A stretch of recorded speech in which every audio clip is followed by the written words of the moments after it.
श्री विठ्ठलाच्या पादुकांवर गुलाल व बुक्क्याची उधळण करीत हजारो भाविकांच्या उपस्थितीमध्ये महाद्वार काला उत्साहात पार पडला.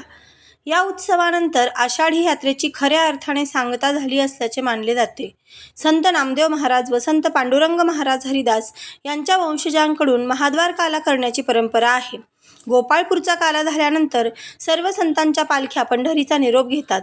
यानंतर स्थानिकांचा उत्सव अर्थात महाद्वार काला करण्याची गेल्या 400 वर्षाहून अधिक काळापासून परंपरा आहे.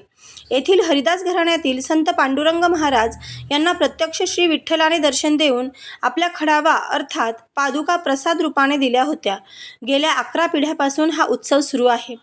परंपरेनुसार संत नामदेव महाराज यांच्या वंशजांची दिंडी हरिदास यांच्या घरी आल्यानंतर श्री विठ्ठलाच्या पादुका मदन महाराज हरिदास यांच्या मस्तकावर पुजाऱ्यांनी बांधल्या. यानंतर श्री विठ्ठल रुक्मिणी मंदिरातील सभामंडप येथे 5 प्रदक्षिणा झाल्यानंतर काल्याची दहीहंडी फोडण्यात आली.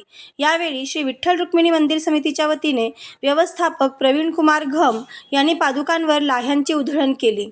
यानंतर हा उत्सव महाद्वार घाटावरून वाळवंटात घेऊन जातात. परंतु यंदा चंद्रभागेला पूर असल्यामुळे घाटापासूनच तो फिरविण्यात आला. तेथून माहेश्वरी धर्मशाळा, आराध्य गल्ली, हरिदास वेस येथे परंपरेप्रमाणे दहीहंडी फोडण्यात आली. यावेळी रस्त्यावर हजारो भाविकांनी देवाच्या पादुकांचे दर्शन घेतले.